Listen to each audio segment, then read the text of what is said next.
Hello student, welcome to Rahul Tyagi commerce classes. तो आज हम करने जा रहे हैं macro economics lecture 2। Lecture first जिस भी स्टूडेंट ने नहीं देखा है तो देर किस बात की, डिस्क्रिप्शन में जाइए, लिंक मिल जाएगा। लेक्चर 1 देखिए, एंजॉय कीजिएगा। लेक्चर 1 में बड़ा ही मजा आने वाला है, बहुत ही इजी कॉन्सेप्ट है और मैं आपको बता दूं, आपके फुल मार्क्स लेके आने के लिए सब कुछ आपको इसी प्लेटफॉर्म पे मिलना है। तो सब्सक्राइब तो कर दो यार, और दोस्तों में शेयर कर दो, अपने सभी फ्रेंड के साथ शेयर करो, सब्सक्राइब करो और वीडियो को लास्ट तक देखो। चलिए, तो सबसे पहले मैं आपको बता दूं, सर्कुलर फ्लो ऑफ इनकम में चैप्टर फर्स्ट में हम कर चुके थे face of circular flow of income. अब जो हम करने जा रहे हैं उसका नाम है क्या, type of circular flow of income. Circular flow of income कितने तरह का होता है? दो तरह का, पहला रियल फ्लो, दूसरा मनी फ्लो। अब आपको कि सर ये रियल फ्लो और मनी फ्लो होता क्या है, तो चलिए देखिए मैं आपको बता देता हूं। हमने पढ़ा था हमारे पास क्या होता है, एक होता है हाउस होल्ड, एक होती है फर्म। फर्म को एक और क्या नाम बोलते हैं? प्रोड्यूसर। प्रोड्यूसर भी बोलते हैं। हाउस होल्ड क्या देता है फर्म को? अपनी फैक्टर सर्विस। ये अपनी फैक्टर सर्विस देता है, जिसके बदले में ये क्या देता है? Goods and service, goods and services. अब आप कहोगे सर ये फैक्टर सर्विस होती क्या है, तो देखिए फैक्टर सर्विसेज क्या होती है हमारे, लैंड, लेबर, कैपिटल और एंटरप्रेन्योर, ये हमारी क्या होते हैं? फैक्टर सर्विसेज होती हैं। अच्छा, अब ध्यान से देखिए, लैंड के बदले हमें क्या मिलता है? रेंट, ये क्या होता है? Factor payment. लेबर के बदले क्या मिलता है? वेजेस। कैपिटल के बदले क्या मिलता है? इंटरेस्ट। और एंटरप्रेन्योर को क्या मिलता है? प्रॉफिट। ये सब क्या होते हैं? ये सब होते हैं भैया हमारी फैक्टर पेमेंट। तो जब हाउस होल्ड अपनी फैक्टर सर्विसेज देता है इनको, फर्म को अपनी फैक्टर सर्विसेज दे रहा है, तो इसके बदले में फर्म हाउस होल्ड को क्या देगी? Goods and services. जैसे कि मैं आपको एग्जांपल दूं, मैं आपके यहाँ पे बिल्डिंग ली टीच करने के लिए। अब आपने कहा सर रेंट, मुझे पैसे देने चाहिए। मैंने कहा नहीं, रेंट नहीं, आप मुझसे ट्यूशन ले लो, मेरी सर्विस ले लो। तो आपसे फैक्टर सर्विसेज के बदले मैं भी अपनी सर्विसेज आपको दे रहा हूं। लैंड ली, पैसे देने चाहिए, पैसे नहीं दे रहा, सर्विस दे रहा हूं। या फिर मैंने अपनी कोई दुकान स्टार्ट की आपकी बिल्डिंग में, तो वहां पे मैंने पैसे देने थे रेंट के, लेकिन मैंने कहा सामान ले जाओ, गुड्स ले जाओ, तो गुड्स दे दिया। उसी को क्या बोलते हैं? रियल फ्लो बोलते हैं। अच्छा, रियल फ्लो का एक और नाम है फिजिकल फ्लो। रियल फ्लो का एक और नाम क्या है? Physical flow. तो आप इसे कैसे बोल सकते हो? Real flow refers to the flow of factor services from household to the firm in the corresponding flow of goods and services from firm to the household is known as real flow। देखिए real flow किसको बोलते हैं, चलिए देखते हैं। Real flow refer to the flow of factor services from the household to the producer और firm, कुछ ही बोल सकते हो। And corresponding flow of goods and services from the producer to the household, simple. और इसका दूसरा नाम क्या है? Physical flow. इसका दूसरा नाम क्या है? Physical flow. उसके बाद मनी फ्लो क्या होता है? चलिए मनी फ्लो के बारे में भी जरा थोड़ा सा पहले जान लेते हैं, मनी फ्लो होता क्या है। आइए मैं पहले मनी फ्लो के बारे में आपको समझा देता हूं। बात करते हैं अगेन, ये हाउस होल्ड हो गया और ये फर्म हो गई या प्रोड्यूसर हो गया। देखिए अब फर्म ने क्या किया, हाउस होल्ड को गुड सर्विस ना देके फैक्टर पेमेंट दी। फैक्टर पेमेंट दे दी, मतलब अगर किसी ने लैंड ली हुई तो उसके बदले उसे रेंट दे दिया, लेबर है तो उसके बदले वेजेस दे दी, कैपिटल है तो उसके बदले इंटरेस्ट दे दिया। और अगर एंटरप्रेन्योर यानी आपने किसी भी कंपनी में पैसा लगाया, आप शेयर होल्डर हो, तो आपको डिविडेंड दे दिया, मतलब आपके पास पैसा आ गया, हाउस होल्ड के पास पैसा आ गया। अब हाउस होल्ड क्या करेगा? उस पैसे को कंज्यूम यानी कि खर्च करेगा कहाँ पे? कंजम्पशन एक्सपेंडिचर कहाँ पे खर्च करेगा? फर्म पे। अब आप कहोगे सर ऐसे कैसे? देखिए मैं एक पर्सन हूँ, मैं इस कंपनी में जॉब करता हूँ, यहाँ से मेरे पास आती है या मैंने यहाँ पे पैसे लगाए, मेरे पास आते हैं 10,000 रुपये। फर्म से आए पैसे, फैक्टर पेमेंट आ गई फर्म से। अब इसे खर्च कहाँ पे करूँगा?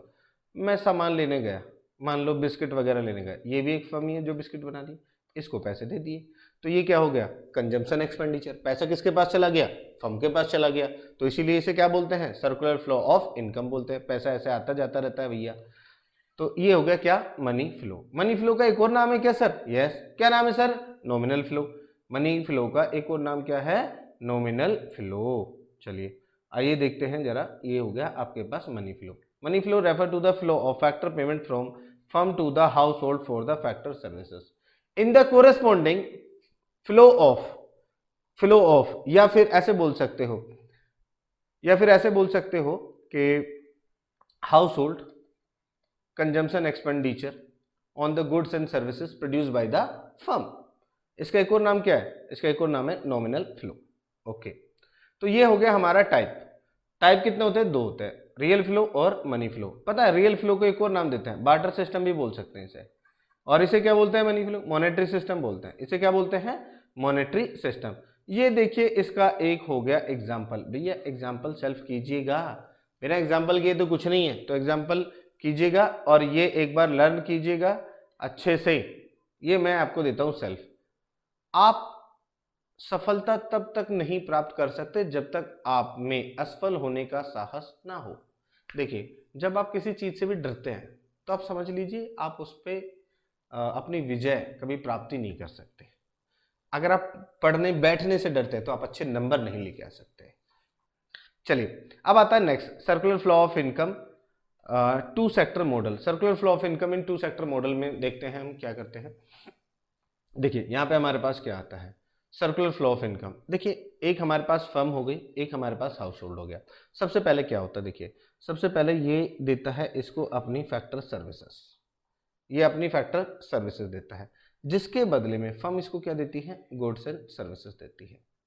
ये अपनी क्या देती है? Goods and services. फिर ये क्या देता है? अपनी फैक्टर पेमेंट देता है इसको, जिसके बदले ये क्या करते हैं? खर्च कर देते हैं, कंजम्पशन एक्सपेंडिचर. ये इसी तरह से चलता रहता है. तो ये हमारा क्या हो गया? ये हमारा हो गया circular flow of income in 2 sector economy. अब आइए बात करते हैं circular flow of income in 2 sector model. 2 sector model में जो हम बताने जा रहे हैं, सबसे पहले आपको क्या करना है? सबसे पहले आपको ये बना लेना है हाउस होल्ड का और फर्म का इस तरह का ग्राफ, जैसे कि हमने अभी आपको दिखाया. फिर लिखना क्या है इसके अंदर जरा देख लेते हैं. 2 sector model work between producer and house hold. 2 sector किस किस के बीच काम करता है? प्रोड्यूसर एंड हाउस होल्ड के बीच काम करता है. It is assume there is no interference of the government sector and rest of the world. जब भी हम सिर्फ 2 सेक्टर की बात करेंगे तो वहां पे सिर्फ और सिर्फ क्या होगा? Household and the firm, and the no interference of the government and the rest of the world. यानी कि गवर्नमेंट और रेस्ट ऑफ द वर्ल्ड का उसमें कोई भी इंटरफेरेंस नहीं होगा. नेक्स्ट पॉइंट आप क्या लिखेंगे एग्जाम में? Household sector supply factor service only to the firm. Household के पास जितने भी लैंड लेबर जितनी भी है वो सिर्फ किसको देगा? फर्म को देगा. आप कहोगे सर ऐसा तो नहीं है, हम ऐसा मान के चलते हैं. And the firm hire factor service only from the household. और वो किससे लेता है? सिर्फ हाउस होल्ड से.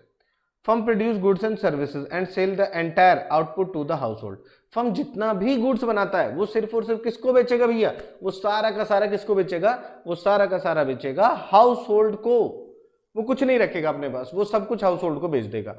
House hold receive factor income. जब भी हाउस होल्ड के पास इनकम आएगी for their service and spend the entire amount on the consumption on goods and services produce by the firm. यानी उसके पास जितना भी पैसा आएगा वो खर्च कर देगा. कहां पे खर्च कर देगा? जो भी गुड्स एंड सर्विसेज प्रोड्यूस किए हैं फर्म ने.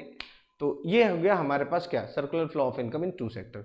सबसे पहले आप ये ग्राफ बनाओगे इस तरह से. देखिए मैं एक बार फिर से बता देता हूँ. सबसे पहले ये ग्राफ बनाओगे, फिर उसके बाद आप क्या करोगे? इन चारों पॉइंट को एक्सप्लेन करोगे. And there is no saving in an economy. और इकोनॉमी के अंदर कोई भी सेविंग नहीं है. ये एक्सप्लेन करोगे, आपको फुल मार्क्स मिल जाएंगे. चलिए next, close economy versus open economy. Close economy क्या होता है? देखिए मैं आपको बता देता हूँ. हमारे यहाँ पे कितने सेक्टर होते हैं? House hold, firm, government, rest of the world. 4 sector होते हैं. जहां पे सिर्फ ये 3 सेक्टर काम कर रहे हैं उसे बोलते हैं क्लोज इकोनॉमी. मतलब सर जहां पे इंपोर्ट और एक्सपोर्ट नहीं होता, जहां पे इंपोर्ट और एक्सपोर्ट नहीं होता उसे क्या बोलते हैं? उसे बोलते हैं हम क्लोज इकोनॉमी. जहां पे किसी भी तरह का इंपोर्ट एक्सपोर्ट नहीं हो रहा, क्योंकि रेस्ट ऑफ द वर्ल्ड ही नहीं है यहाँ पे, उसे बोलते हैं close economy. Okay sir open economy क्या होता है? जहां पे चारों सेक्टर काम कर रहे हों, house hold, firm, government, rest of the world. यानी जिस इकोनॉमी के अंदर हमारा इंपोर्ट एक्सपोर्ट हो रहा है उस इकोनॉमी को क्या बोलेंगे? ओपन इकोनॉमी बोलेंगे. चलिए यहां तक हो गया. ओके तो ये हमारा क्लोज इकोनॉमी हो गया, ओपन इकोनॉमी हो गया. ये कुछ इंपॉर्टेंट क्वेश्चन जो आप कीजिएगा जरूर, आपके लिए इंपॉर्टेंट है. फिर उसके बाद नेक्स्ट क्लास में मिलते हैं. और अगर किसी भी स्टूडेंट को ऑफलाइन या ऑनलाइन बैचेस ज्वाइन करने तो इस नंबर पर कॉन्टैक्ट कर सकता है. जब तक हमारा चैप्टर फर्स्ट होता है क्लियर, बाकी हम मिलते हैं नेक्स्ट चैप्टर में. तब तक के लिए दोस्तों के साथ शेयर कीजिए, सब्सक्राइब कीजिए, लाइक कीजिए और बने रहिए हमारे चैनल के साथ।